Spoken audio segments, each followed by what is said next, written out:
أعوذ بالله من الشيطان الرجيم. بسم الله الرحمن الرحيم. الحمد لله رب العالمين الرحمن الرحيم مالك يوم الدين إياك نعبد وإياك نستعين.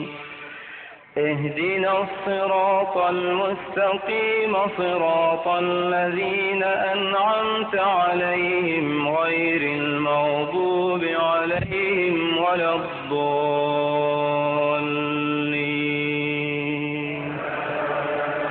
آمين.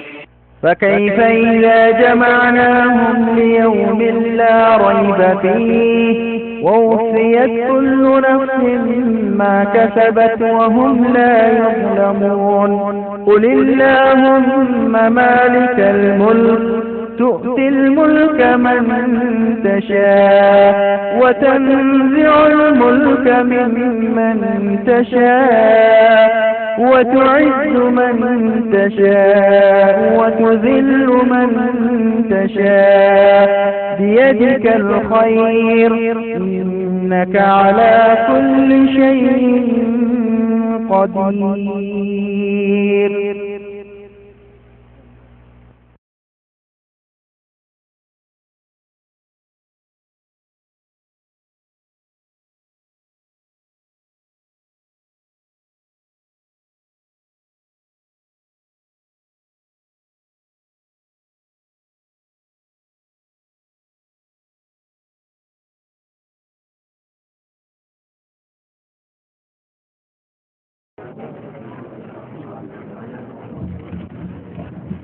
أعوذ بالله من الشيطان الرجيم. بسم الله الرحمن الرحيم. سورة أنزلناها وفرضناها وأنزلنا فيها آيات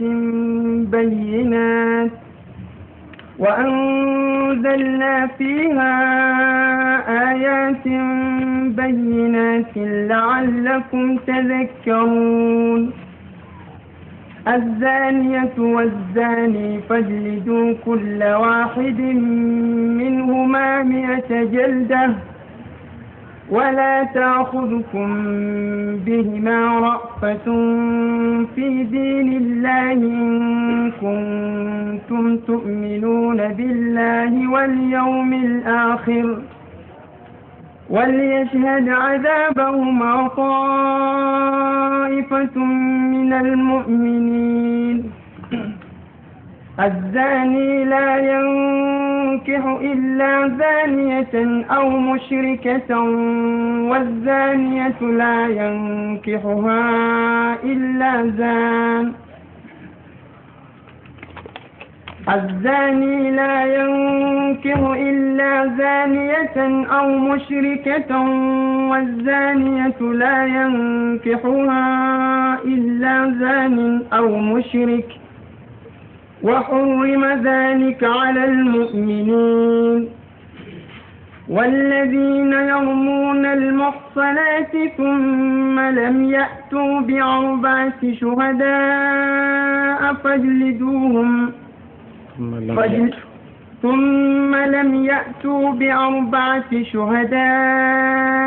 فاجلدوهم 80 جلدة ولا تقبلوهم شهادة أبدا ولا تقبلوا لهم شهادة أبدا وأولئك هم الفاسقون. إلا الذين تابوا من بعد ذلك وأصلحوا فإن الله غفور رحيم. والذين يرمون أزواجهم ولم يكن لهم شهداء إلا أنفسهم فشهادة أحدهم 4 شهادات بالله إنه لمن الصادقين. والخامسة أن لعنة الله عليه إن كان من الكاذبين ويدرأ عنها العذاب أن تشهد 4 شهادات بالله إنه لمن الكاذبين والخامسة أن غضب الله عليها إن كان من الصادقين ولولا فضل الله عليكم ورحمته وأن الله تواب حكيم إن الذين جاءوا بالإفك عصبة منكم لا تحسبوه شرا لكم بل هو خير لكم لكل امرئ منهم ما اكتسب من الإثم والذي تولى كبره منهم له عذاب عظيم لولا إذ سمعتموه ظن المؤمنون والمؤمنات بأنفسهم خيرا وقالوا هذا إفك مبين لولا جاءوا عليه ب4 شهداء فإذ لم يأتوا بالشهداء فأولئك عند الله هم الكاذبون ولولا فضل الله عليكم ورحمته في الدنيا والآخرة لمسكم فيما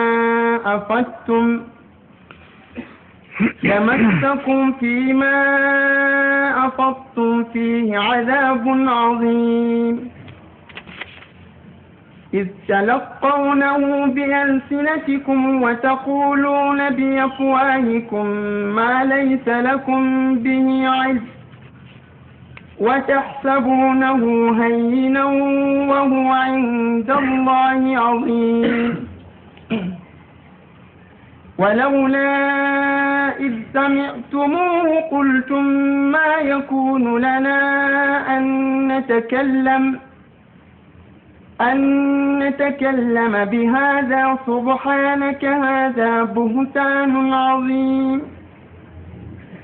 يعظكم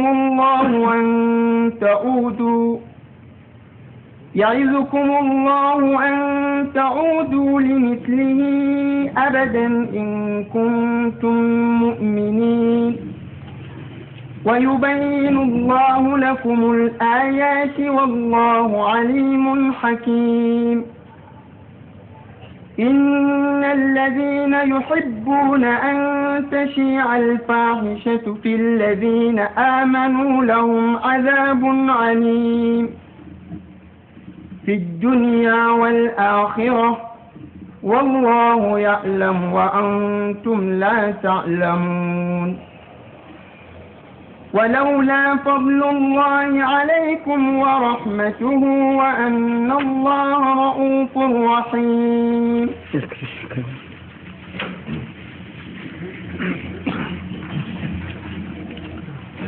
أعوذ بالله من الشيطان الرجيم بسم الله الرحمن الرحيم سورة النور مدنية وآياتها 64 فألتني دموي النستن سورة النور دموي جمرة سبحانه وتعالى سورة النور من سورة المدني كول جبتنا نقول دو النبي جمين صلى الله عليه وسلم باو أفري وإجي مكة وهوتي مدينة قل مري آية جتشبان إجيغو إني سورة النور إجو سورة مدني كيجي liƴƴotooɗi haala kiitaji shari'a non suuraji madaninkeji fuu ɗi bolwanan julɓe ɓe diina arti gasi haa mum imana ko tabiti haa ɓerɗe mum ɓe anndi allah ɓe anndi ngeendam ɓaawo mayde ɓaawo ɗum ɗo ɗum gasi haa ɓerɗe kiitaji ngaran dow maɓɓe ɓe njaɓan kiitaji man ɓe kuutinira ɗi ko ko ɗi liƴoto ɗi bolwana man ɗo sendira ɓe suraji makkinkeji ɗiya kam ɗisgo diina ha ɓernde ɓi adama diina gonan kagal nder ɗiɗo madaninkeji bo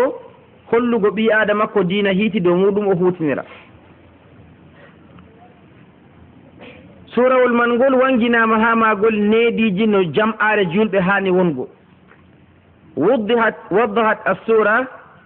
الآداب الاجتماعية التي يجب أن يتمسك بها المؤمنون في حياتهم الخاصة والعامة.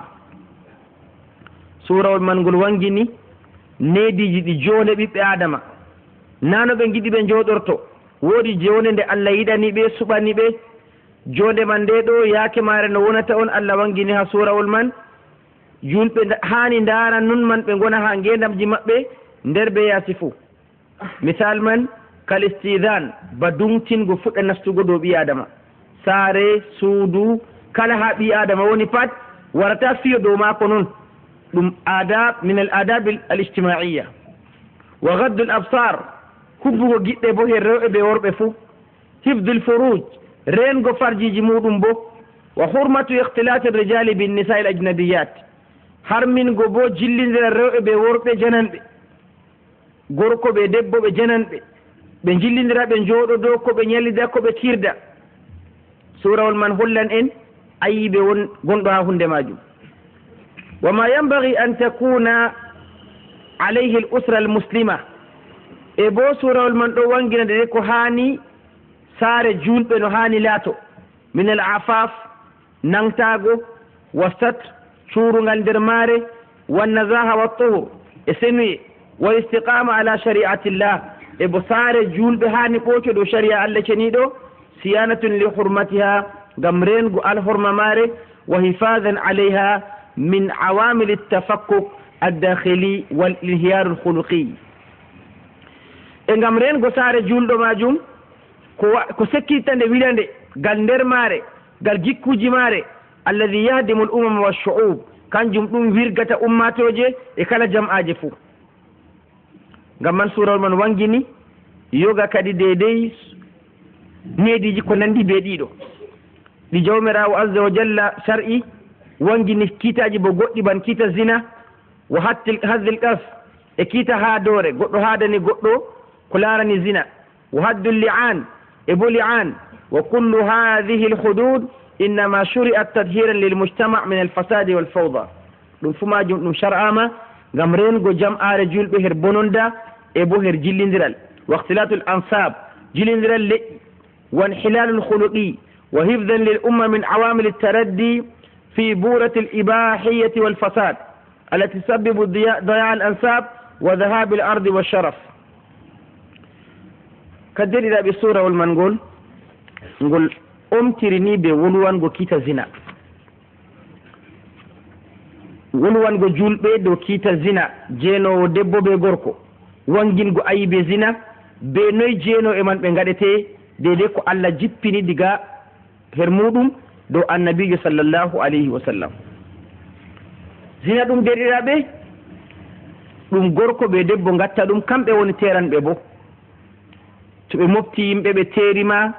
ɗum kanjum man ɗum ɓe tammi hutiniroygo ɓe gaɗi caka maɓɓe ni noon bo ɗum hunde woore ɓe tammi huugo. amma Allah dagni ɗo manti teego be laawol ngol sharia Allah dagni ɗum o dagni weltinorago man hakkunde maɓɓe o manti ɗum bo o ini bo o barkiɗinani yimɓe teeruɓe majum.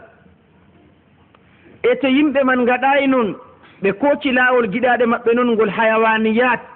ɓe kawti ɓe gaɗi ban ko teeruɓe man gaɗata kañum man bo Allah holli o wañi ɗum o laani ɗum o hiiti kiita bo ka wala ko o hiitani irin muɗum ha waɗɓe hunde majum e ko waɗi ɗo ɗum debbo be gorko ɗo bo ɗum debbo be gorko ɗo ɗum haajeji maɓɓe ɓe kumti ɗo man bo ɗum nonnoon e ko waɗi. Allahu subhanahu wa ta'ala derɗiraɓe kanko tagi tagale maako kanko andi maslaha men kanko andi bo torra men kanko andi ɗume yahanta en ɗume yahanta jonde men bo ɗume bo torrata en torra jonde men. Allah on wiyete anduɗo ɗum ala ya'lam man khalaq wa huwa al-latiful khabir. Allah taguɗo ɓiɓɓe adama en o kanko woni anduɗo ɗum nden ɓi adama kam hani jaɓa kala hunde fuu ha sharia Allah ceniɗo. To sharia wo'ini o yiya ɗum boɗɗum, to sharia hallini bo o yiya ɗum kalluɗum. Ko to hakkiloji yimɓe fuu kawtidara ɗum boɗɗum bo ɗum kalluɗum, ko Allah haɗiri ɗum man woodi batte ha majum. En acco zina ko cen misal kuje goɗɗe feere ɗe Allah haɗi. ɗume taweten Allah haɗi amma woodi maslaha majum. Allah haɗi nguyka, goɗɗo sigo hunde mum o bo ƴeeɓa wara hooƴa hunde man ɗo Allah haɗi. Jonta ɗo en ɗon paama ko Allah haɗi man ɗum woodi maslaha men na wala maslaha men? Woodi maslaha men fakat. To ɓiɓɓe adama en gujjan en goodi torra watta ha caka men ɗo. To nguykaji acci bo en goodi maslaha waɗata. Allah cenɗo haɗi yargo giya walla bo kala guykinojum fuu sabbibingo ittago hakkilo ha ɓi adama ɗo. Allah on tagani ɓi adama hakkilo, o andi qima hakkilo, o haɗan ɓi adama dimbugo hakkilo muɗum ɗo be hunde wonde feere ha wirnango. Nden to ɓi adama o yara nokkuje goɗɗe o wuyka, ko watta ha mako man gayni ɗum masin. En mbawata lornugo ko watta ha mako tan en andi ɗum gayni ɗum. E to o wuykata bo hakkilo mako luttan, o wawan o nafta be hakkilo mako man ha kuuɗe mako duniya be lahira fo. Kala hunde nde Allah haɗi kam pat woodi ha mare torra banguɗo ɓiɓɓe adama en kewtoto ɗum coya hewtago ɗum woodi ha majum torra. E zina bo derɗiraɓe, Allah on tagi worɓe, o tagi rewɓe, o waɗi bo ɗabi'aji be garijaji ɗon nder maɓɓe toon. O ma ɗabi'a on ɗo ƴowno her oya man bo kadalika non, amma laawol biyetegol ngol zina fahisha ngol ɗo Allah cenɗo harminigol, hallinigol, sappini batte magol bo ko watta ɓiɓɓe adama en ha duniya ɗo be lahira fo. En mbawata heftugo hikmaji Allah kala ko o nufi be harmingo zina man fuu, amma woodi ko keɓeten mbiyen nder majum. Derɗiraɓe, to ɓiɓɓe adama en terata, debbo ma debbo non, gorko bo gorko ɓe ngaɗani non, kawruɗo ɓe goɗɗo ha hawri fuu ɗum debbo mum non, jemma ɓe kawri, nange ɓe kawri, ɓe giidi ɓe cendirini non. Ɓiɓɓe adama en non daydetiranno kam sarruji ko waɗanno ha duniya ɗo kam, duniya man du pat ɗo doflotiranno. Sarru man ko watta ha jonde ummatore kam saklanno masin. Aran kam ɓi adama wartan o wala paabowo sam. Ngam jonta derɗiraɓe, en fu ɗo woodi ha ɗisiɗen. O bappa am ngam o derɗiri ɓe baba am, oɗo bo ɗum mama am ngam o dañi baba am. Ɗum ko moye andi leñol mum. To goɗɗo maayi wane kamɓe donata mo. To o bo maayi wane kamɓe donata. To bone hewtake goɗɗo ɓe mbiya mbi'oyo e leñol maako, bolwane woppa e maako ngara, nda ko hewti mo, ñaw waɗi mo, hoore maako jimbi, o nanga, kala ko waɗi mo fu woodi joñorde o mari. Ɓe doggitiran joñorde man ndeɗo ɗo, ɓe njaha ha yimɓe majum ɓe mbiya ɓe nda ko waɗi goɗɗo moɗon, no keɓruɗen moƴƴere nde ɗo, ngam tele waɗi ɗum. To yimɓe ɗum zina ɗum daydetiranno kam, to goɗɗo maranno bappa, goɗɗo zina dañamo o mara bappa, la yumkin.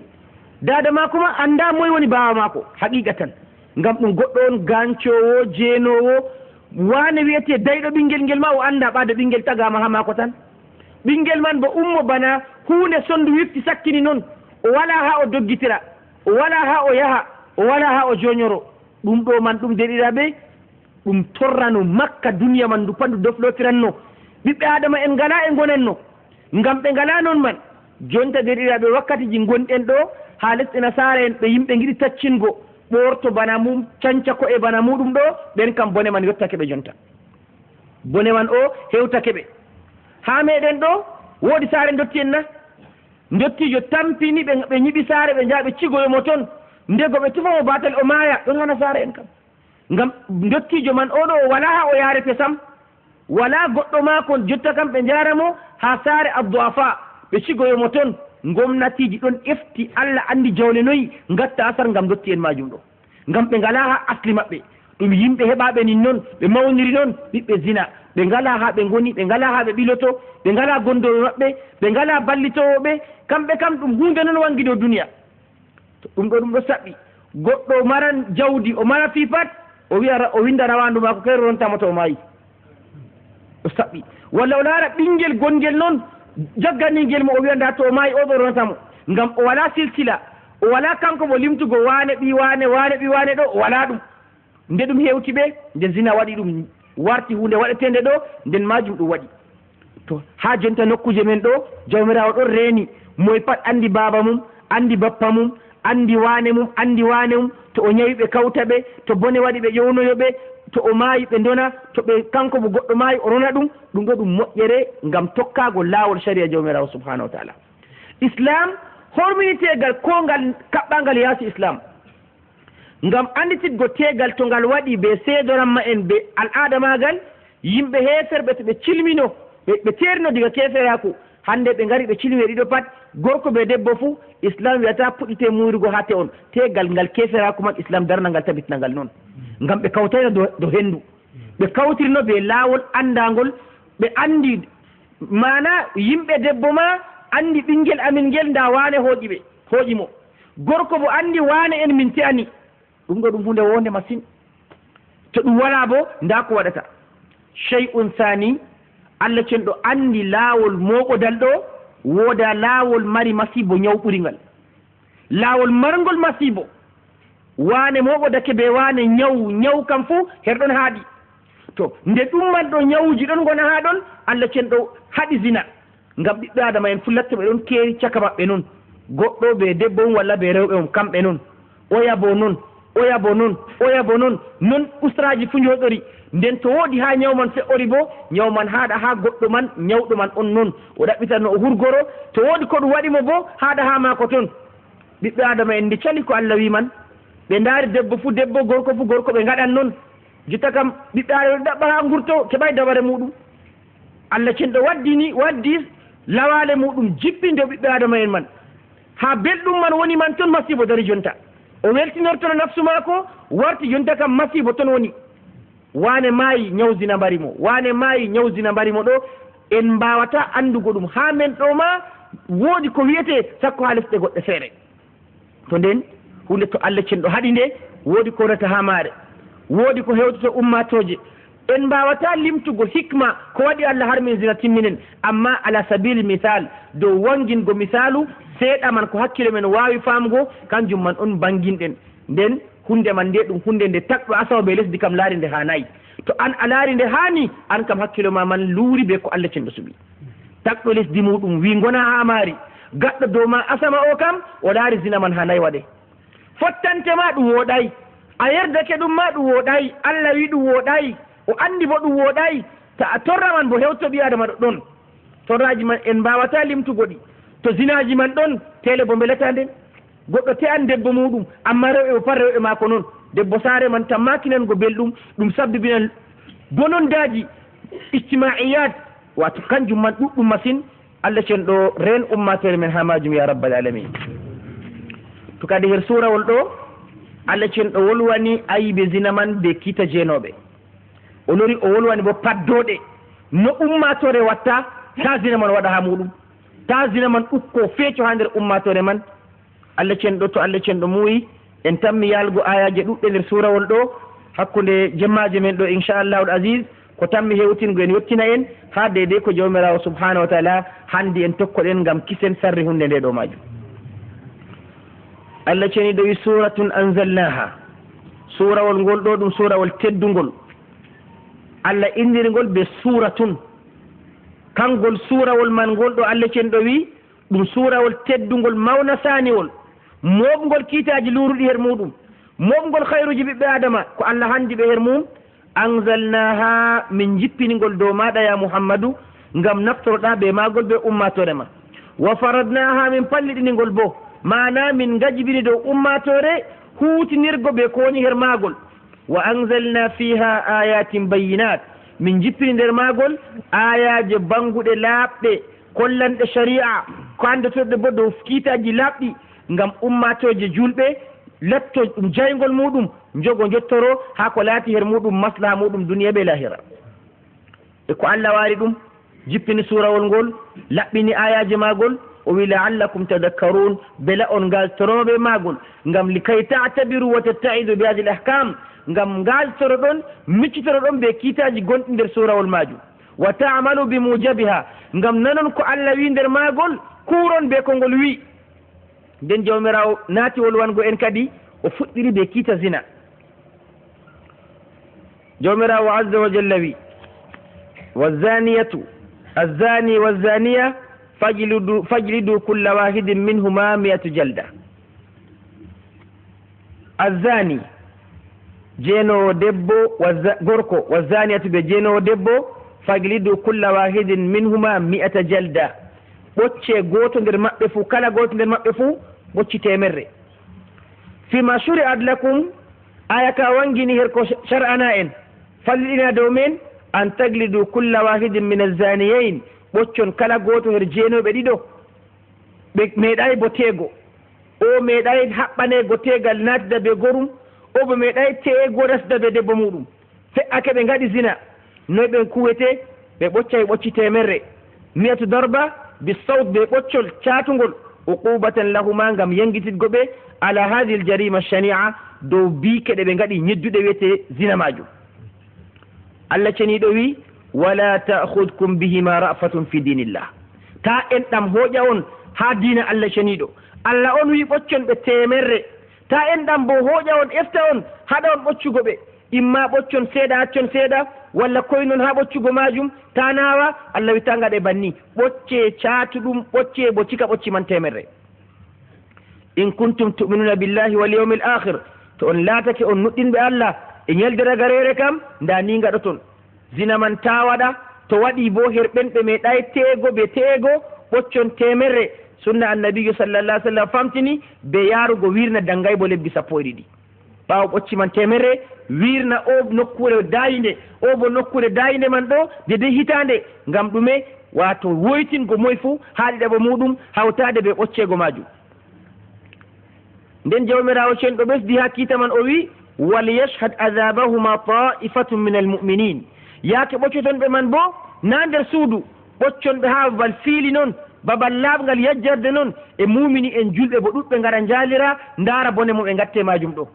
mana ɗum waɗa woynandu wuro fuu ɓe ɗo kiito wane be wane waɗɓe zina ɓe ngara ɓe jaalira mo Allah wawni fuu wara daro laara ɓocci koye ɓocceta e majum ha ɓocci man temerre man cika debbo ɓocce temerre gorko ɓocce ɓocci majum temerre. ngam ɗum ɗo yama goɗɗo kam bonne noon wawata surnilgo ɗum amma toskego darne yeeso yimɓe asgol maako fuu ɗo dari laara ɗum asgol gorko bo ɗo dari laara nda ko ɓe ngaɗi wane be wane man ba debbo ɗum haɓɓa limce mum ha satade de o suritittako gorko man bo noon jallad ɓoccowo bawɗo ɓoccugon ɓocca ɓocci temerre ɓocca o bo temerre yama to goɗɗo an woodi ko wiyete ɓi adama o kam o jawata larago waɗa hunde majum janggo. ɗo Allah cenɗo omtiri surawol man be kiita ka nden o tokkitini wangingo hallugo zina man o wi azzani la yankihu illa zaniyatan aw mushrika e kiita caaliɗen ɗo ɗum kiita goɗɗo debbo ɓe gorko ɓe meeɗay teego debbo te aka sam gorko ɓe meeɗay teego zina fe'ake ɓe ngaɗi ɗo kiita maɓɓe e to debbo meɗɗo teego ko jemmare o waɗi ha goriko man non gorko mo meɗɗo teego ko o seeri amma o mennoɗo teego omo meɗi teego to zina waɗi seedoran mako tabiti kamɓe bo ɓe mbare ɓe piɗe ɓe ka'e haɓe maaya ɗum wasa gaska dedei ko haddata haddorde maɓɓe haɓɓe limco e bo ɗum ta sata yimɓe mofto piɗa ɓe ka'e na bo mawɗe dede pusgo hoore mako na pamarel potere cakaje ɗe ɗo ha o man maaya omo maaya julɓe koca ɓe juula yimɓe ɓaawo en julɓe majum juula ɓe jaha iroya ɗo woni kita goɗɗo gorko ɓe debbo meɗɗo te'ego ɓe meɗɗo te'ego to ɓe ngaɗi zina hunde nde Allah hitori banni wala barɗo hoore ma ɓe ta ɗum dande e mbara ɗum noon kala ɓi adama ko waɗi kam fuu ni toskare bandeɗo kam wooda Allah jawmu asamanji be lesdi ko hiiti irin kita ɗo si zina majum ngam ɗum hunde wilande ummatore to nde accama kam na jawmire nde haɗata ha mum ummatore man nde pat yimɓe Allah tagi ɗo ɗum fu majum zina majum warata wila to nden Allah cenɗo bo en ɗaki hinnaki yimɓe majum se soygila ɗum banni jawmirawo cenɗo wi azzani la yankihu illa zaniyatan aw mushrika jeenowo handanaymo o te'a sey jeenowo ban mako walla mushrikijo ay azzani la yaliqu bihi an yatazawaja al afifa sharifa goɗɗo gorko andiraɗo zina bangitoriɗo bo jeenu muɗum handanaymo o tene debbo dentiɗo o wonda be muɗum innama yankihu mislahu aw akhassa minhu kalbaghiyi lfajir imma o te'a bana mako walla tullanɗomo lattiɗo bordeljo jooɗiɗo dow zina muɗum awil mushrika alwasaniya walla bo tullanɗomo lesgo kefere dewowo lawru toon jawmirawo azza wa jalla lornimo ngam wanginnango en shana'atu zina nden goɗɗo gorko bangitoriɗo ɓe zina handayi julɓe koca ɓiɗɗo dokka mo handayi bo goɗɗo hoƴa hoore mum alhaali kanko na o jeenowo o hoƴa hoore maako o tera ɓe goɗɗo bangitoriɗo ɓe zina Allah cenɗo niwi wazaniyatu la yankihuha illa zanin aw mushrik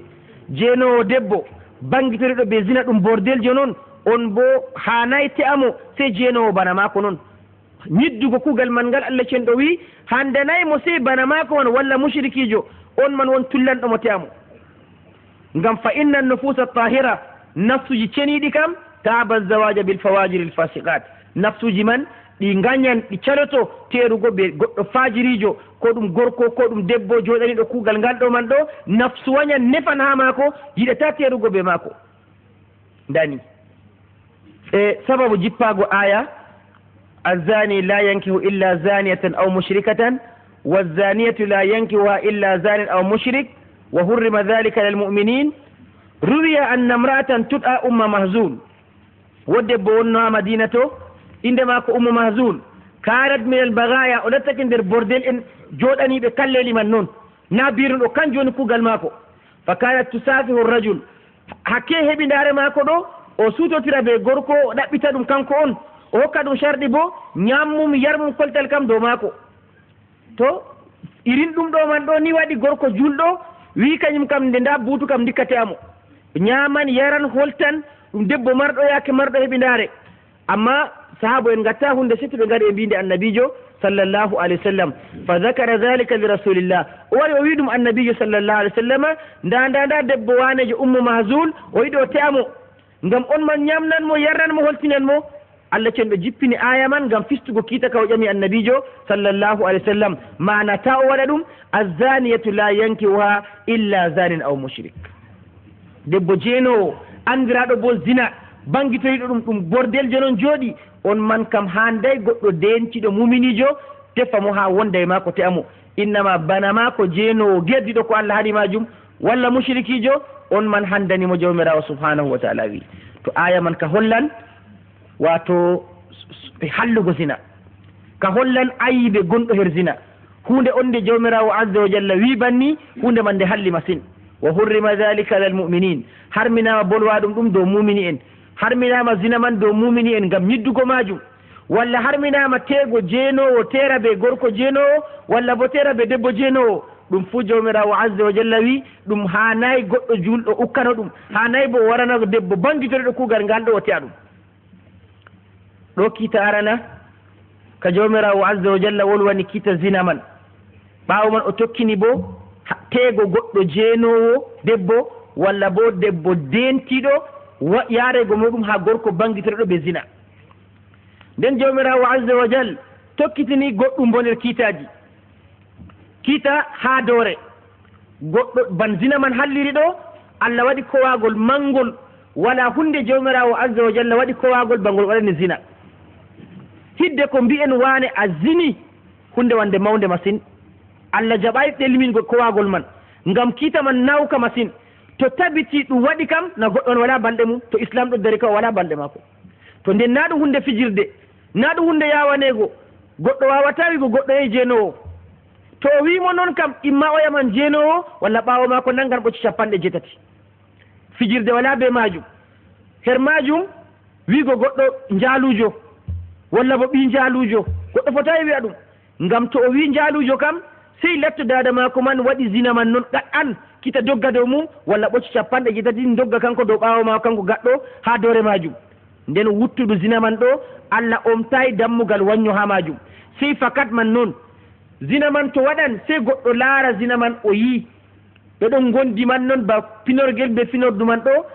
o nodda goɗɗo mo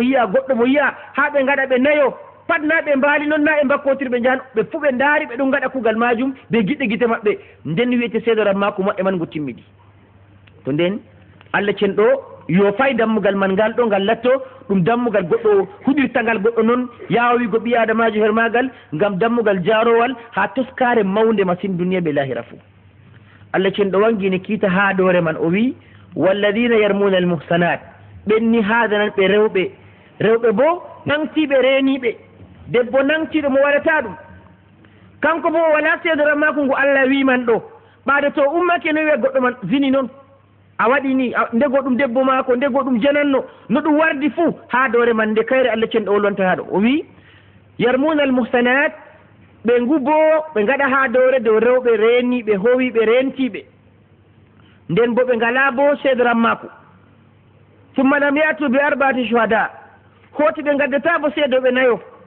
nda ko ɓe mbiyani debbo maɓɓe walla bo debbo goɗɗo noon walla bo gorko kala mo ɓe kaadani kam ha dore kam ene doggi fu nde woore noon o haadani goɗɗo waɗi zina o wadday bo seedoɓe nayo summa lam yatu bi arba'ati shuhada o wadday seedoɓe nayo dow ko o aaƴi man ɗum gaɗɗum seedo en bo adili en marɓe sifaji adilare ɓen man nayo ɓe ngara ɓe ndaara geddal man ngal ɗon waɗa ɓe giɗɗe gite maɓɓe pat maɓɓe to goɗɗo haadani goɗɗo ko debbo mum ko jananno ko moye o haadani o wadday bo seedoɓe nayo yiiɓe ɓe gite mum nda kiita ma ko Allah cenɗo wi fajliduhum 80 jalda fajliduhum 80 jalda ɓocceɓe ɓocci 70 kaaduɗo man o ɓocce ɓocci 70 ay idribu kulla wahidi min arramin haaduɓe man ɓe no e poti pat ɓoccon goto fu 80 darba ɓocci 70 bi sawti ɓe ɓoccol kanko man bo dow ɓaawo maako li annahum kisbatan yettahimuna albari'at ngam kamɓe ɓe ɗum fewre ɓe kaadani rewɓe reeniɓe wa yahuduna fi aradi nnas ɓe ɗon ukko bo ha neɗɗakuji ɓiɓɓe adama en ɓe mbiyana ɗum ko wonay her muɗum nden Allah cenɗo wommini kiita ha doore man ndeɗo haɗay bo ɗo kam to o haadani goɗɗo o wi on man waɗi zina o yi ko feere ma ko o yima he ay sakkoto o yi o sakkoto o wala seedoɓe nayo sakkoto kanko wan bo o yiyay o ɓocce 80 jalda ɓocci 70 tokkotongol wala taqbalu lahum shahadatan abadan ta jaɓaneɓe bo seedoran ma ko waɓɓe ha foroy ɓesdama dow yangada ɓocci ɗiɗo bo doɓɓugoɓe insaninkaku maɓɓe ta jaɓane seedoran ma ko goto maɓɓe o wari ha kiitama ɓe mbiyamo a o ɓoccanoɗo kamo kam habdul gasfi o seedatako kala babal adilaku doggata kam fuu kamo kam adilaku mako ittama huwata si to o tuubi tubu mako laaɓi wangi ɓaawo ɗon nden o andata kadi nden ɓe andata o adilijo wa ulaika humul fasiqun Allah wi kiitatata bo ɓeɗo waɗanɓe ɗum kamɓe woni lostiɓe alkharijuna an taatillah wurtiɓe accini ɗo wanago jawmirawo azza wa jalla ngam ɓe gaɗi geddal mangal ñiddungal masine qala ibnu kathir modibbo ibnu kathir o wi awjaba allahu taala ala alqadif ida lam yuqim albayina ala sihati ma qal Allah ceniɗo wajibini dow kaaduɗo to o darnayi hujja ko wiman ɗo wangaram wala kuje tati joymo ahaduha an yuglede 80 jalda aranon kam o ɓocce 70 asani ɗaɓol an turadda shahadatu abadan nde o seedi fuu to wayne ɗon nder seedoran mako e mbiya o kam yahay kawo kam seedoran mako sahaki tataɓol an yakuna fasiqan laysa bi adlin la inda allahi wala inda annas kanko ka o latta o lostiɗo na o adirijo ha Allah na o adirijo bo ha yimɓe to hoddirama woodi ko seedoto o dari o seedo woni ɓe jaɓantamo o wiyan o yi lewru maɓe to ɓe oɗon nder majum kamɓe mbiya kanko ka o nastayi ngam tati ɗo fuu ukkake dow maako haadango ɓi adamajo julɗo watta mo ɗum ndani illa alladina taabu sey ɓen tuuɓɓe ɓaawo ɗon kadi min mbaadi dalik ɓaawo gaɗɗum man ɗum ɓe tuubi ko ɓe gaɗi majum ɓe acci waɗgo irin majum wa aslahu ɓe laɓɓini diina maɓɓe kuuɗe maɓɓe bo mbooɗi ɓaawo man fa inna allaha gafurur rahim Allah parowo kinnowoɓe ɓen kam Allah cenɗo yaafoto ɗum seedoran maako muɗum wartan ngam ɓe tuubi ɓe mbooɗi ɓe laɓɓini kuuɗeji maɓɓe to kaddirɗiraɓe ɗo kam ha doore amma haadango ko moye fuu kayre Allah cenɗo wolwani to kadi kala mo goɗɗo wiyani waɗi zina man fuu banniman heɓanɗo ɓe ɓocca ɗum la semarɗo neɗɗako mum goɗɗo mo alama zina wala ha mum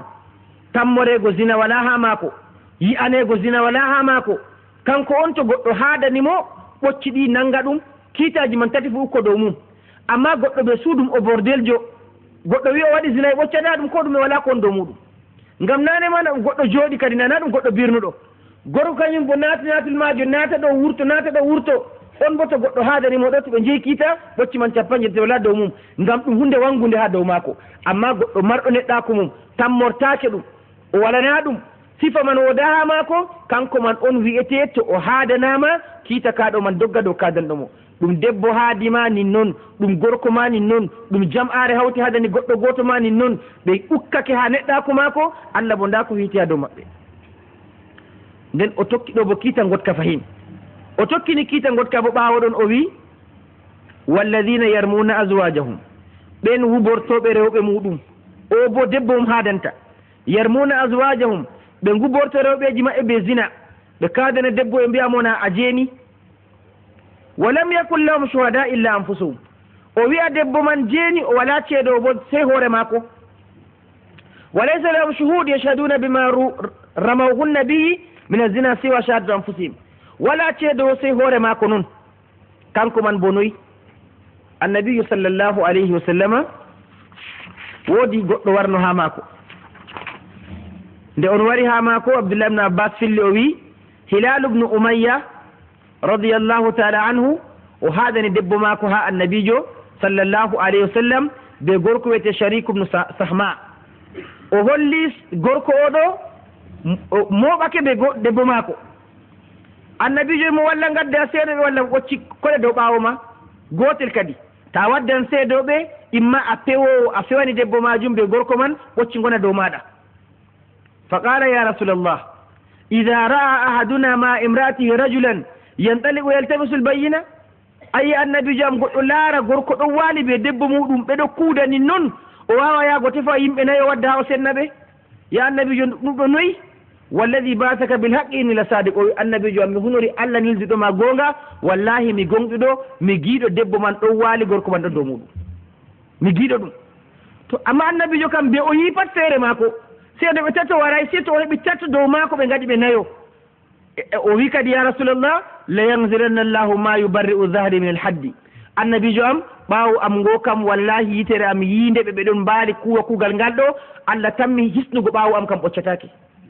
ngam Allah andi mi giiɗo mi fewayi to kadi jawmirawo jippini aya ka gonduɗen jontaman ɗo ngam sappingo irinniman bo to waɗi no ekkita muɗum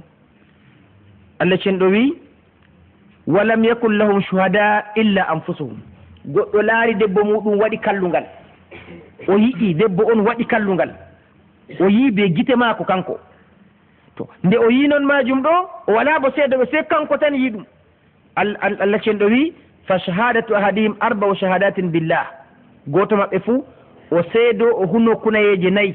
o darna babal seedoɓe ɗo ɗum warta kunayeje hunoroɓe Allah ceniɗo nde nayyi o huno o fuɗɗita arba shahadat ko o hunani man ɗo o wiya innahu la min as-sadiqin wallahi nder gonɗuɓe o woni o giɗo debbo majum ɗon waɗa kallungal ngal ɗo ɓe goɗɗo hunayere ma ko joɓre bo jawmirawo wal khamisa anna lanatallahi alayhi in kana min alkadibin o huno o wiya Allah naalore jawmirawo tabita dow maako to o pewowo ha ko o wi majum ɗo kam gorko ɗo wiyete kita li'an waɗan jur foti waɗa ba mbiɗen ni gorko yiya debbo mum ɗo waɗa kallungal man non dele ley amma o wala ceedowo se kanko tan yi ɗum sharia kam hitantako mo zina waɗi amma li'an watta kadi walla bo debbo reeda o wiya ɓinguel ngel nangel maako kaw andi nangel maako debbo bo wiya ngel maako no ɓe cendorto ɗum bo ɓe wiya ɗum li'an to ɗo woni mula'ana to li'an man ɗo waɗi sharia senda ɓe kadi to ɗum ɓinguel waadunoɓe ɓe luurima ɓinguel man kam warta ɗum ɓi dada mum noon baba kam ngel tokkatako ɗum ngel ronta ɗum ngel ronontira be dada ma ngel noon dada rona ngel ngel rona ɗum yoɓɓe metta bo terugo ila yawmil qiyama kamɓe kam to li'an waɗi hakkude yimɓe kam ɓe cendiri ha foroy wala wakkati ɓe tammi yiɗitirgo fayin sharia dunanoɓe koccita ni fa shahadatu ahadihim arba'u shahadatin billah innahu la min as-sadiqin seeda rammahu goto seedo huno kunayeje nayyi o gonɗuɗo joɓre man bo o wiya allanatallahi alayhi in kana min alkadibin o huno o wiya hunayere ma ko joɓre bo o hunoroɓe Allah to o fewan her ko o wiɗo Allah naarore jawmirawo tabita dow maako to debbo gorko hunaki kunayeje nayyi o waɗi bo laanore man dow maako nde to o pewowo kam debbo bo ɗon mari kadi jabgo to o huli o jaɓa ko gorko man huni ɗo ɗum gaɗɗum kita dogga dow maako to o tabitini zina man ka gatka kita dogga dow maako o waroye kanko ngam o waɗi zina to o wi o waɗayi kanko bo noyi nda gorko kam hunake kunayeji nayyi jowre man bo wi naalore wona dow muɗum to debbo ɗo o yayi ɗum ɗo waɗa kallungal nden debbo kañum bo duñete accina ɗum yangada man o nangirtake ɓe yangada to o hunake arba shahadatin billah o huno kunayeje nayyi ɓe inde Allah ceniɗo innahu la min alkadibin kunayeje man ɗe nayyi pat o wi'a wallahi gori ko ɗo fewani yiyaymo o wi oɗo waɗa ko gorko ɗo wi o huno kunayeje nayyi o riwa ko gorko majum wi wal khamisa jawre on o wi'a anna ghadaba allahi alayha Allah tikkere jawmirawo tabita dow maako in kana min as-sadiqin to gorko ɗo gonɗi her ko wiman nden kam yella tikkere jawmirawo tabita ha dow maako kanko majum bo to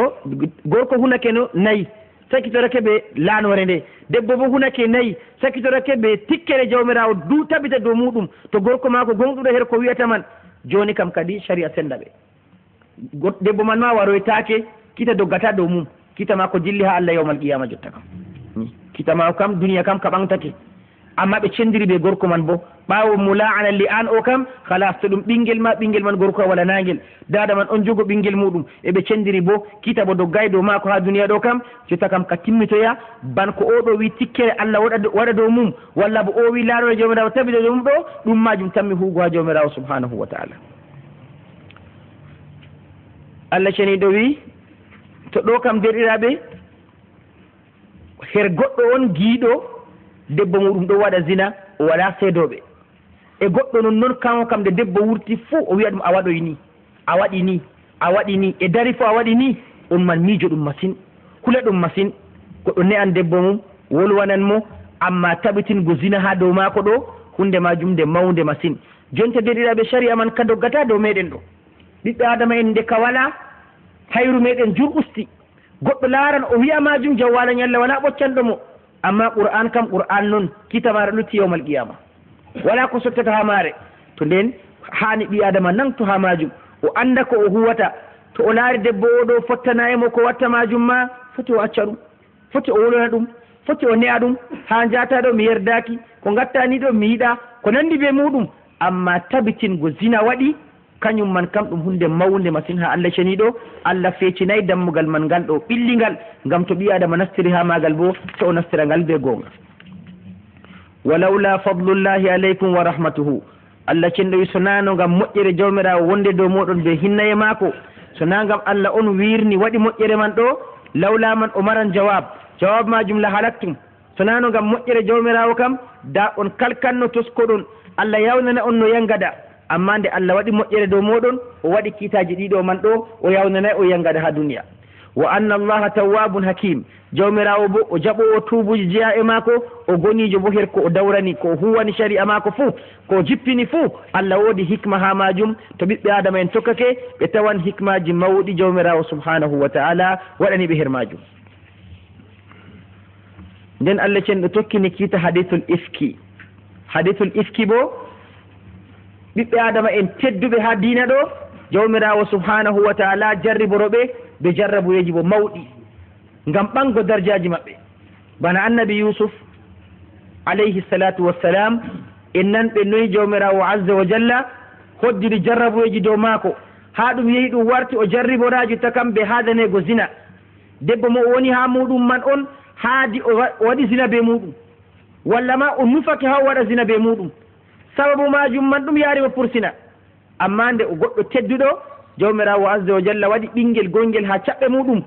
alim lekoyel ngel majum wolwi settimo e bannin noon dada annabi isa bo en yalɓe kañum bo ha ɓawo ɗo kanko majum bo o waddi ɓinguel ngel Allah biɗo e nder qur'an no hokkirimo ngel no tagri ngel ɓe bawɗon bi kalimati kun fa yakun amma nde o waddi ɓinguel man ngel ɓe kadanimo o waɗi ɓinguel man lawol halle nde o heɓri ngel ya ukhta harun ma kana abuki imra'a saw'in wa ma kanat ummuki baghiyan to ɓe ƴawimo ɓinguel ngel ɗo to keɓɗa ngel fa ashara ilayhi o sappi ha magel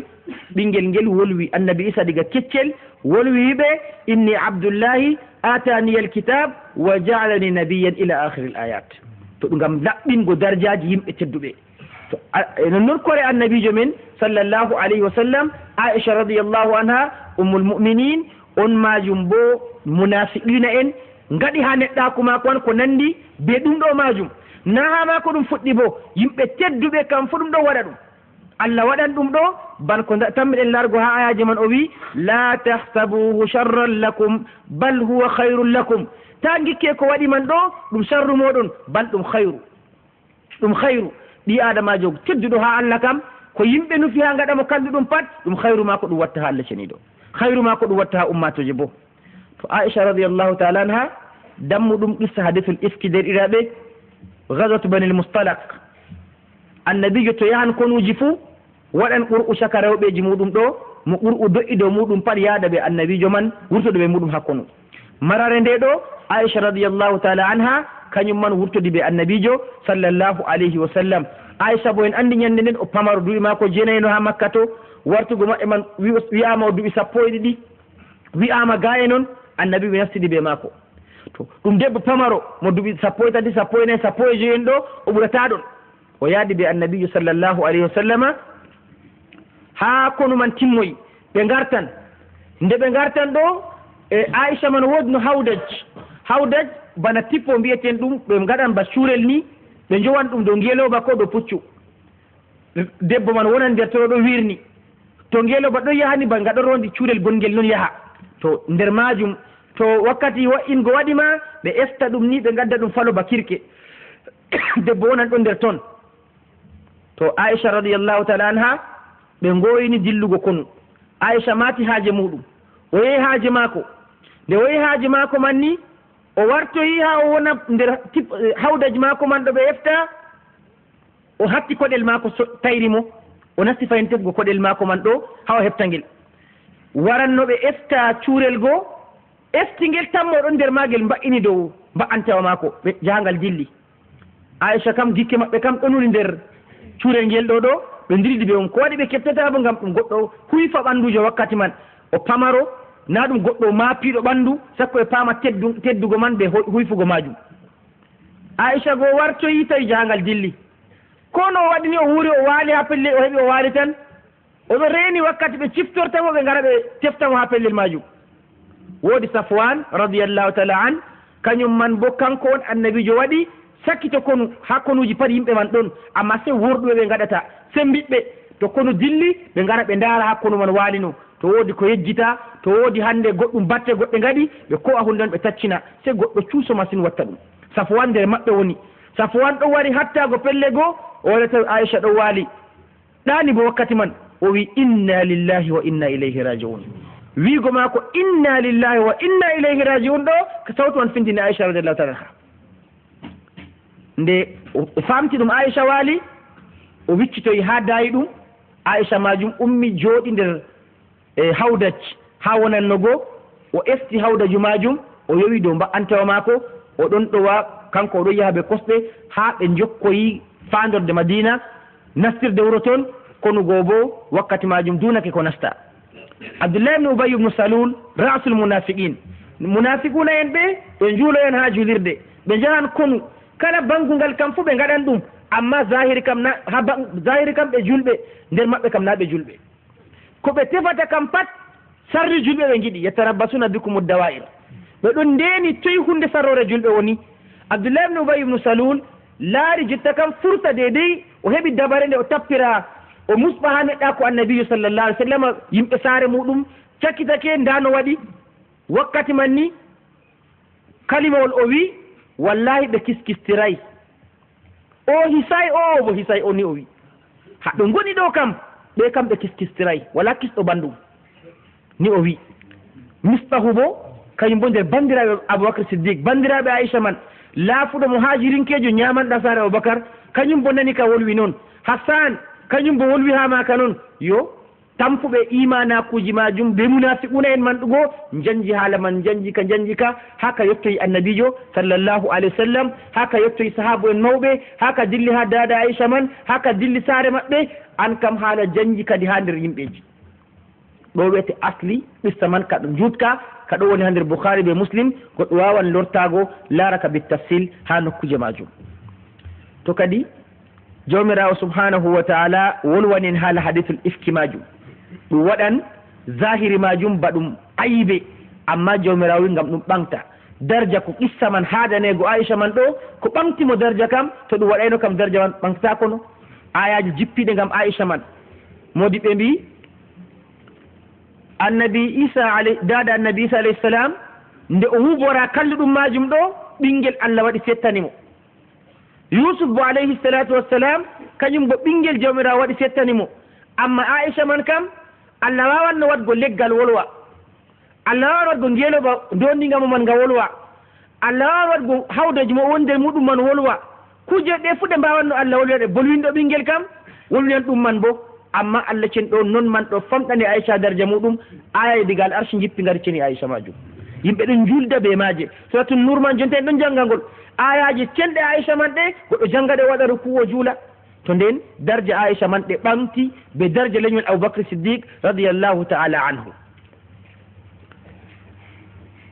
allah ceniɗo wi inna alladina na to gonɗen nam inna alladina ja'u bil ifki jawmirawo ceniɗo wi inna alladina anduɓen ja'u bil ifki wadduɓe gewta fewre ifku ɗum ɓurɗum satugo fewre ifku fewre hallude satunde wiyete kadibu wiye buhtan wiye ifku to fewre be buhtan man tullan ifku bo tullan mana goɗɗo fewani goɗɗo ko fewani on bo hunde hallude woni ifku to hadisul ifki man o allah cenɗoyi wadduɓe hadisu man o usbatum minkum ɗum jam'are nde ibgo e mon jam'are nde ibgo e moɗon ɓen gaddi gewta majum ɓen ummini haala man ka nder julɓe man toon ɗum munafiqin en ɓe kamɓe woni hoore maɓɓe jaw bil ifki ay al ifku ablagu ma yakunu min al kadib wal iftira hasanago goɗɗo hunde mawde sembinde usbatum minkum bo o wi ɗum jama'atum minkum ayuha al mu'minun wala rasim ibnu salul abdullah ibnu ubay ibnu salul rasul al munafiqin la tahsabuhu sharran lakum tangikke gaɗɗum man ɗum sarru mon an aicha be aboubacry siddique be leñol moɗon tangikke ɗum sharru her moɗon bal huwa hayrun lakum bal accuna ɗum sharru mon hayrun lakum ɗum hayru moɗon ha ɗum wangina daraja mon ha ɗum wangina teddungal mon no poɗɗon ha allah ceniɗo wa hada gayatu lsharaf walfadl qala almufassirun walhayru fi dhalika min 5 awjuhin hayru mo allah wiman ɗo wajhuji joyi wardi hayru ni mo aicha be leñol mum heɓata be haadore nde ɓe kadanimo ɗo wajhuji joyi awalan tabriyatu ummi lmuminin ثانيا كرامة الله لها بإنزال الوحي في شأنها ثالثا الأجر الجزيل لها في الفري عليها رابعا موعظة المؤمنين وخامسا وأخيرا الانتقام من المفترين وجه جوي ديبات خير ما جم هركو الله شندو ويكو بكادني ومن دو خير باكين جوي وري هردون فسرو امبي أران كم باردين go أم المؤمنين دادرا وجل بعائشة من أو o laatake goɗɗo on mo qur'an seni diga dow qur'anu to qur'an seni ɓi adama kam na timmi seedoran ma ko yimɓe ma ɗo jaɓi sakko seedoran ma ko allah ceniɗo nden karamatullahi laha bi inzari lwahi fi shaniha karama allah bo her maako be jippingo qur'an ngam sani maako adrul jasil laha fil firya alayha fewanego man ɗon mbarjari no o heɓata goɗɗo o anda hunde o waɗayi nde o numayi nde nde nandanayimo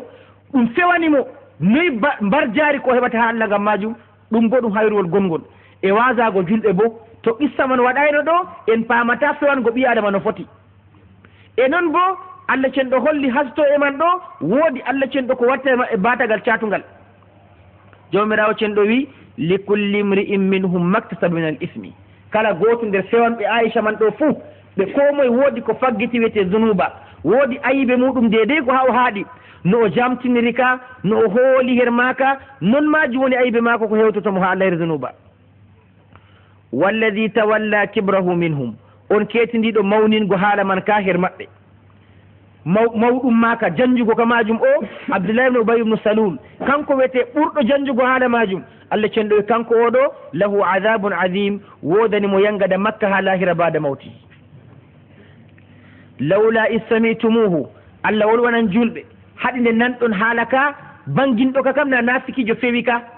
on kam nanu inayi allah no inayi annabijo mum o yiɗi ko torrata annabijo ɓe koreji muɗum e onon julɓe mumini en nde nanɗon haala man ɗo haɗini istamitumuhu dhanna almuminuna walmunat bi anfusihim hayran haɗi mumini en rewɓe ɓe worɓe gikkana koye muɗum hayru nda nediwol ngol allah yiɗi her men ɗi adamajo to o nani hunde wane waɗi ni taw jaɓande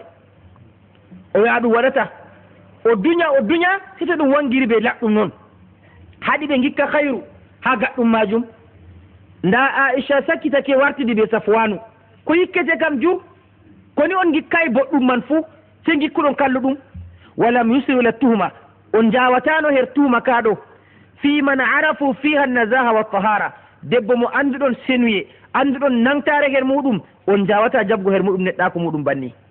fa inna muqtada al iman alla yusaddiqa mu'minun ala akhihi qawlata ghaibin aibin wala ta'in qala ibn kathir o wi ko imanu hitato kam muminijo gonɗinta konngol aybowol derɗum juwangol her muɗum musɓa sey to hunde man nde wangi ibnu kathir wi hada tadibu min allahi taala lilmuminin fi qissati aicha hina afada baduhum fi dhalika alkalami ssu allah on ne e julɓe diga ñande man ha hande ha yeeso kala ɓi adama julɗo pat to woodi ko julɗo wiyana tawa yawa o jaɓa wakkatiji gonɗen ɗo bo ɗum wakkatiji irin ɗi ɗin ɓi adama kam pat ɗo jogi leɗɗe om reni to ɓe kuɓɓirta yite ha o sakkina leɗɗe mako kanko bo wani na ni waɗi o bo kay o waɗan ɗum gal amin bo ni o waɗno ha o ummino bo ni ɓe mbi o waɗno ɗum tokko ɗum wonwa ba killere kam fo haala mako noon na ɗum ɗabiya diina na ɗum ɗabiya diina rewɓe noon goni worɓe bo ɗo gaɗa ɗum man noon nden allah cen o neyi en o wita gaɗen ɗi adama julɗo kam to woodi hunde wi'a dow mako en jaɓatande ndaren kay o waɗatande sey to o waɗan man safti tabiti noon dabare men waɗa ɗo kam jabren ɗum noon sakko ma goɗɗo boɗɗo ha nokkuje gonɗen ɗe derɗiraɓe cheyɗan ɗo jaali jur nder ummatoje goɗɗo kam ɗon nder yimɓe ɗo wala ko o yiɗi sey toskare neɗɗako julɓe modibbojo ha julɓe laamiɗo julɓe goɗɗo dokkaɗo neɗɗako walla hunde majo ha nder julɓe innu yiɗi ko toskata mo noon toskata kadi ɓiɓɓe adama en kam ɓe ɓen marɗen ɓi adamajo goɗɗo wiyama ɗum modibbojo yimɓe waɗi waɗayima ɗum ummo ɗum fiyoɗo neɗɗako mako noon goɗɗo wiyama o laamiɗo julɓe o ardiɗo ɗum fiyoɗo neɗɗako mako noon walla ɗum goɗɗo mo allah waɗi ɗon jogi hunde ɗon nafta ummatoje ha nayi julɓe jaɓa ɗum ko moymin ma en jaɓata ñamanego neɗɗako sakko lattiɓe hoore en nder ummatoje meɗen en jaɓata koɓe gaɗima janjugo sakko koɓe gaɗay bo goɗɗo fiya asana muɗum noon fuɓɓa yite o wiya nda koɓe gaɗi nda koɓe gaɗi ɗum woɗayi ummatoje ɗon gaɗa ɗum amma na ɗum boɗɗum bana aicha man o na wala no e mbira aicha waɗi kugal ngal goɗɗo yawa jaɓa kore annabijo sallallah alih w sallam ummul muminin mo qur'an jippoto alhaali annabijo ɗo wondi ɓe ma ko jibril wadda wahayu o on gam abdoullah ibne ubay ibnu salul waddi fitna muɗum wini ɓi adamajo o yawa o jaɓa allah feeli yimɓe waɗɓe noon majum ngam yimɓe ɗum feere feere woodi mo hani jaɓen niman waɗan woodi bo goɗɗo kam en mbawata jabgo si to wangani en noon dabare wala ɗo kam amma goɗɗo ƴara peetum to irin abdoullah ibne ubayu en man ɗo timmata ha ɗo duniya goɗɗo tampa imanujo ɗon goɗɗo mo wala ko ya neɗɗakuji yimɓe to weeti o wancan ha o jokko jawmu neɗɗako wiɗa neɗɗako to wari o wiya haala mako to o wiya haala mako halas ɓi adamajo hoto jamtina ka wiya kañum bo heeɓi haala gonga allah neyi en ha majum o wi ɗum woɗayi nden cudden neɗɗakuji men enen cudden neɗɗakuji ummatore julɓe fof cudden bo neɗɗakuji hoɗɓe handay ummatore waɗata ɗum to jawmirawo cenɗo wi lawla istamitumuhu dhanna almuminuna walmuminat bi anfusihim hayran hande nanɗon ɗum man ɗo mbiɗo ɗum kam nasikijo onon nde nanɗon ɗum ko waɗi jaɓɗon ko waɗi on gikkanayi ko e moɗon hayru misalu man o waddenen ha ɗo debbo abou ayoub al ansari mo annabijo jippanino ha madina go debbo ma ko nani haala man wari ha abou ayouba o wimo ya aba ayoub ya baba ayoubu ananayi ko wi'a ha aicha na nda ko ɓe gewtanta aicha abou ayouba wimo naam wa dhalika alkadib o wimo nonnoon ɗum fewre ɗum waɗayi ni abou ayouba wimo hokkimo hujja wimo a kunti fa'ilatan dhalika ya umma ayoub an ka a waɗan ɗum na ummu ayoub a waɗan ko ɓe mbi aicha waɗi man ɗo na o diwi o wi kay wallahi min ka mi waɗata ɗum qala o wimo fa aicha wallahi hayrum minka wimo wallahi aicha ɓurete allah an dada ayyuba a watta ɗum mbiɗa aicha ɓurete ha allah nde allah suɓani mo annabijo muɗum kam on kedday ha jawmirawo subhanahu wa taala to banni muminijo hani waago debbo ma ko waddina haɓe gewtakano kadi na baba ayyuba ananayi ko waɗina baba ayyuba bo na ɗum kañum o tawi wimo kayi ɗum fewre ɗum fewre na ɗum gonga ɗum mbiɗa ɗum kam ɗum waɗay to o saftini ha o de'inade man o wi an ka waɗan ɗum na omo mi watta ɗum o wi aicha ɓurete on kedday ɓe aicha ɗum kore annabijo sallallah alih w sallama fakkat an ma a wiya ɓuuri waɗgo ɗum sakko aicha radiallahu taala anha banni julɗo hani laato banni ɗo non hani julɗo laato oɗo Ka'b ibn Malik radiyallahu ta'ala anhu o hosake no ha konu Tabuka o yahay ɓe jottoyi ha pellel man toon annabijo siftorimo ƴewi ma faala Ka'b ibn Malik no Ka'b waɗi goɗɗo wiyata wonan ɗum nder deydey yimɓeji ɗiɗo man wiyata oɗo sugori timtago nafɗe maako o holti limce kese ya Rasulallah oɗo dajja ha Madina timto nafɗe maako ɗo timto o holti ɗon ni goɗɗo muminijo man ɗo wiyata kalla wallahi ya Rasulallah ma alimna Ka'ban illa bi khairin min andiray Ka'bu ya Rasulallah sey bi khairu ɗum o wi ɗum min andiraymo ɗum holta ñaaƴa nder Madina acce ngara kono o waray ɗo min anda ko haɗi Ka'bu wargo amma na ɗum o wi ɗum ɗo kam to banni julɗo hani latago to en ngaɗi banni kam tufloɓe na wala e ndaro fewoɓe bo wala e ndaro amma goɗɗo kam waran ha goɗɗo o huɗa yimɓe o waɗa ko watta man innu man hokkamo temere ɗo o sefnoya wallimo dow majum gaɗan o wara huɗa yimɓe tedduɓe julɓe modiɓɓe julɓe ardiɓe julɓe ummatoje majum halas o ummodo ɓe sefene mako a pellel majum ɗo kam ɗum wallugo masibo majum hani goɗɗo to warani en ananayi ko waɗi wane na mbiyen mo en gewtu gotka en gurtoka o yaha ha o yaha bo wiyamo en gurtoka safto tuba tan amma to en jaɓanimo kam na o heeɓi dammugal ha o nastira ndani ta en jaɓo ɗum ha ummatoje men derɗiraɓe kanjum waɗi bonondaji gaɗɗi ha gureji ɗo pat na yimɓe on bondata yimɓe mbadata ɓe noon goɗɗo wara ha o yewta heɓa ko sefna dilla ha oya bo yewta innuɗo yiiɗo nde wuuro ñallena kanka man kan tan amma bo ha Allah kam ko watta man ɗo mawɗum masine Allah cenɗo hando en Allah ceniɗo wi ɓe mbi'anno wa qalu hadha ifkum mubin ɓe mbiyano ba Abu Ayyub al Ansari wini ɗo ɗum ɗo ɗum fewre mawde na ɗum haala ngaɗo ha lawla ja'u alayhi bi arba'ati shuhada to ɗum gonga ɗum gaɗɗum kam Allah cenɗo wi haɗi ɓe gadda seedo en nayo dow majum ɓe gadda le seedo ɓe nayo ɗum gaɗɗum ɓe ngala seedo e majum e nde ɓe ngala seedo e dow ko ɓe aaji bo fa ulaika indallahi humul kadibun kamɓe woni fewoɓe ha Allah ceniɗo ɗum ɓe mbi majum ɗum fewre walawla fadlullahi alaykum wa rahmatuhu fi dunya wal akhirah so nano moƴƴere Allah wonde dow moɗon ɓe hinna e maako ha duniya ɓe alahira fo kam lamassakum fima afattum fihi adabun adim mawotono on mema on her ko jumpuɗon haalaji her hakke Aisha ɗo yangada Makka mawotono on diga dow duniya majum id talaqawnahu bi alsinatikum nde taɓɓittoɗon haala man ka be ɗemɗe mon o yewta hokkita o yewta hokkita o lornana ka o sofndo ka o nde gatton noon majum Allah cenɗo lornan ka ngam hallugo wa taquluna bi afwahikum ma laysa bihi lakum bi ilmun mbi on ɓe kunduɗe moɗon ko on ngalana ɗum andal wala goɗɗo ɓe darnata duniya ɗo ɓe ƴamamo no ɗum waari o wiya sakko to Allah ƴeymo yawmal qiyama noyi o wiya ɓe mbi noon ɓe mbi bona hujja ha Allah ceniɗo ni Allah ceniɗo wi on ngala andal yaqini andal ni hunde nde nde wadde to Allah ƴami ɓi adama o wiyande nde wadde wala ha duniya ɗo ɓe darni ɓi adamajo hunde man nde kam no nde waari bo o wiya no anda kañum Allah ceniɗo wi wato laysa lakum bihi ilmun on ngala andal laabngal dow ko mbiɗon majum tan on nani ɗon wi'e onon bo on mbi ɗum andal haqiqa wala wa tahsabunahu hayyinan wa huwa inda Allahi azim on ɗon gikka ko gatton man ɗo ɗum hunde hoynde ɗum zunuba pamara mbiyoton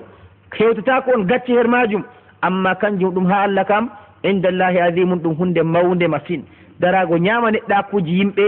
fewana ɓe jamtina to wodi ko fewaman yewta ɗum nder jooɗeji yimɓe ɗum masibo masine goɗɗo bowɗo ɗum haɓa soƴƴito ha majum haɓa lorto ha majum nana haalayel no narringel fukal buuɗare wingel goɗɗo wingel goɗɗo hakkilojo wingel mo wala hakkilo wi kalimayel fo hoƴangel to yettake ha yimɓe ni aran ko yettorto fo wiyana nda ko nanmi lawol ɓe mbiyama ɗum waɗan ɓe dilla dow majum Allah cenɗo rentini yimɓe ha majum sakko ha marɗo neɗɗaku banmo ɓe ñaami neɗɗaku muɗum man ɓe memi her neɗɗaku mum latti kore annabijo sallllahu alayhi wa sallam on ɗo gikka ɗum hunde hoynde amma ha Allah kam ɗum hunde mawde masine walawla is samitumuhu qultum ma yakunu lana an natakallama bi hada haɗi nde nanɗon ɗum ɗo mbi on minon kam wallahi hande nayi min bolwa haala ka kore annabijo amin sallllahu alayhi wa sallama min gewta min mbiya o waɗi ban ɗum ɗo hande nayi min mbiya ɗum subhana kayit noon mbi on subhanallah nane mata hunde hayɗini goɗɗo subhinan Allah ceniɗo subhanaka sene wonanima ya Allah hada buhtanun adim mbi on ɗum kam ɗum fewre mawde hasa dow Aisha majum haɗi mbi on banni moy pat jamtinan ɓesdan ɗo ko waɗi gaɗɗon noon man ya'idukumullahu an ta'udu limithlihi abadan Allah ɗo waaso on ta lore her irin banni ha foroy, ta mete irin majum onon julɓe ha foroy, ta gaɗen irin majum. in kuntum mu'minin, to on laatake on muminin on nuɗɗinɓe Allah, on ɗon tammi hawrugo ɓe Allah yawmal qiyama, ta gaɗa irin majum. ta nane haala ka nanan ɗum goɗɗo pat jamton haala majum ɓesdon mbi'on ka gatka. wa yubayyinu llahu lakum l ayat, jawmirawo ɗo wanginanon ayaje muɗum nder qur'anu mum laaɓɗe ngam ngaltoroɗon be maaje, ne'oroɗon bo be maaje. wallahu alimun hakim, jawmirawo anduɗo kala hunde fuu, o gonijo bo herko o shar'ani jeeya e maako o dawrani ɗum. inna alladina anduɓen yuhibbuna an tashi alfahisha, yiɓɓe ni no ñiddugal ngal janjo ngal wancine ngal nano kugal kallugal latti zina man o, fi lladina amanu herɓen nuɗɗinɓe mumini en seniɓe, lahum adabun alim, wodani ɓe yangada nawka fi dunya wal akhira, ha duniya be alahira fuu. yangada duniya ɗo ma kita dogga ɗo ma ɓe wocce, yangada alahira ma jahannama yange ɓe tammiyago ha nder muɗum. wallahu ya'lamu wa antum la ta'lamun, Allah wete anduɗo onon on anda. Allah on andi ko wirni anniyaji cuuɗiɗi ɓiɓɓe adama en, amma onon kam on ngala andugo ko wondir ha ɓerɗe ɓiɓɓe adama en. Allah wete kañum on anduɗo. walawla fadlullahi alaykum wa rahmatu, so na ngam moƴƴere jawmirawo dow moɗon be hinna e maako, wa anna allaha raufur rahim, e bo ngam jawmirawo azza wa jalla o enɗo o kinnowo, so nano ngam bannino jawmirawo azza wa jalla o wi wato hewtuno on caɗɗum la ahlakakum wa adabakum, nda o yangitanno on o halka on be ko gaɗɗon majum. to kadi banni suratul nur majum ngol fumagol deɗiraɓe ngol waddi ko aɗayne to mawdu ummatore, dedei noyi julɓe hani yendugo, no hani ɓe gendira, no hani ɓe gaɗa be saniji maɓɓe ɗo. suratul nur majum dow majum ngol doggi ngam nanema surawol madaninkewol ha ngol hollana yimɓe tashri'ul islami. to kadi Allah cenɗo neru en be magol ya rabbal alamin. ni dedei ko jangaman ɗo deɗiraɓe, en ɗon ummoɗo be faamuji ɗiɗo. aran en ɗon andita be ko janguɗen majum ɗo hallugo zina. ɓiɓɓe adama en ko mbiɗum boɗɗum bo Allah wi ɗum woɗayi, woɗayi je Allah wiman kanjum huwata, ngam nda kiita zina man waɗana ɓoccego temerre be toskego dow ɓiɓɓe adama en, ha ɓe meeɗayno wadgo tele. enen